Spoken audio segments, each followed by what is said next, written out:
Welcome if you're new here, welcome back if you're not. Thank you so much for the support if you're not new here, but also if you're new here, then hi, I'm Jess. We talk about all things photography, mostly portrait photography, and yeah, so that's that. Would appreciate a subscribe.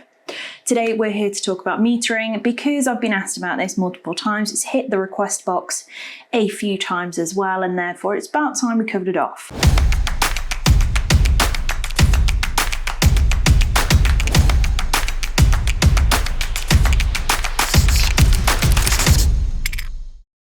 Metering isn't something that's important to me because I shoot on full manual. We'll get to that in a second, but the important part to know is that metering does matter, and it's important that you understand how it works so that you can make it work for you. Chances are if you've clicked on this video, you're already interested in knowing what on earth metering is, how metering works with your photography, and how to get the best out of it. So you're in the right place. Let's start with what metering is. Essentially, metering is built into every single camera, including your phone.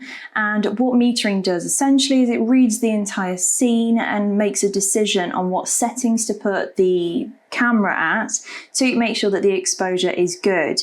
Now, the camera's version of the exposure being good isn't always good at all. So you've just got to keep that in the back of your mind the whole time. Now, when it comes to your metering, your camera is trying to find 18% grey. Don't worry about that too much. It's just important for you to know that if you're shooting against a super bright backlit sky and you're photographing a black Labrador, for example, sat quite small in the middle, you're just going to basically end up with a black dot and nothing there because the camera has taken the reading. The vast majority of the image is super bright, and therefore it's going to set the exposure in a way that manages all of that bright light and puts it at the same level as 18% grey.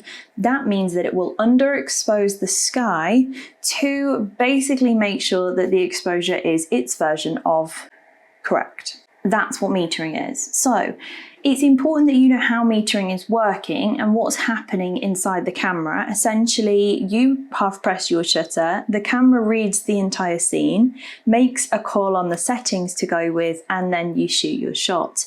Now, that doesn't give you a great deal of control, and as I am a control freak, I shoot on full manual, so none of this has any impact in my work. If you photograph on full manual, i.e.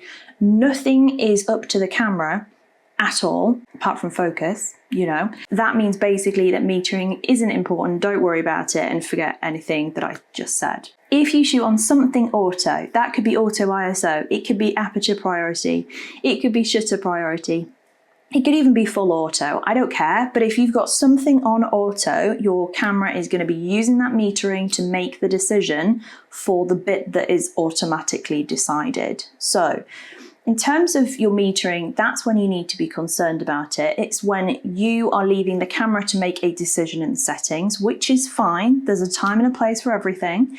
But in those situations, you need to know how to get the best out of it. So that's where metering modes come in. Three main metering modes, and the three main metering modes basically are matrix, otherwise known as the entire scene. There's center weighted, which focuses on a more central area, and then there's spot. Those three are the oldies, the goodies. They're the ones that have been there, done that, got the t-shirt, but there are also others. I'm not going to cover really off the others today because they're make and model specific. For example, Sony cameras have a highlight priority metering setting. That's different to what we're going to discuss today, but the premise is exactly the same. So when it comes to matrix metering, you would use matrix metering when the scene is quite evenly lit. You've not got anything drastically different or contrasty going on. You've not got a super bright background or a super dark background, and your subject is kind of evenly balanced in terms of the exposure within the scene. That will give you the best results when you're using matrix mode because it's not picking anything specific. It's making a measure of all of the scene in front of it and setting up those settings appropriately. So that's matrix. Moving on to center weighted, essentially this works best when your subject is smaller in the frame and there is a contrast at play and you're wanting to make sure that you're exposing for the subject and not for the background. In those situations, you want to be making sure that the subject fills the center area of the image. And in that way, essentially, the camera is only going to focus on the exposure values within that central area. If your subject is in that central area, then your exposure will be fine. What if your subject is teeny tiny in the frame? For example, a tiny little weeny dot on a landscape scene, and you want to make sure that the exposure is correct on the subject. I'm not sure really in what situations this would be useful for, but spot metering really does have a time and a place, and it's really useful to bring out if nothing else is working and your exposure's all gone a bit wrong. Spot metering uses a tiny little spot. It's usually about 3% of the image size, but that does vary between makes and models.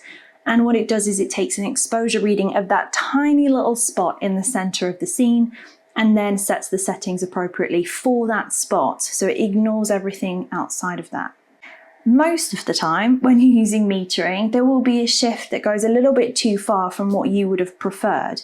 In those situations, you can override the exposure that's being metered by using what's called exposure compensation. So exposure compensation and metering go hand in hand, and essentially exposure compensation allows you to override the decided exposure by the camera and basically increase it or decrease it respectively by moving the little plus or the little minus one way or the other. So you've got to be careful on the Sony cameras specifically, because that dial is very easy to move. You might be underexposing by 3 stops quite easily. So you've got your exposure compensation, which can override it, but there is another thing. Now, I don't want to complicate the situation here too much, but if you have got really good exposure, but the composition of the image is bad, and of course composition is live, in those situations you want to recompose, you can use what's called AE lock. In terms of this, what it does basically, you can lock your exposure that the camera's metered previously and then move and retake the shot. So stick with me here. What you would do is, for example, using center weighted or spot metering, you would make sure that you get a really good meter in terms of the light, something that you're happy with. So you put that spot on the subject, take your exposure reading, hold down AE lock to lock the exposure that's been metered, and then move to recompose, focus and shoot.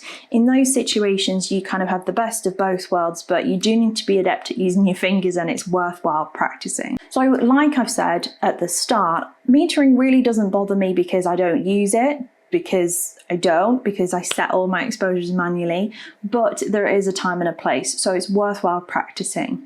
It's worthwhile kind of setting up the extreme situations to see what would happen in those cases, because that is the best way of learning.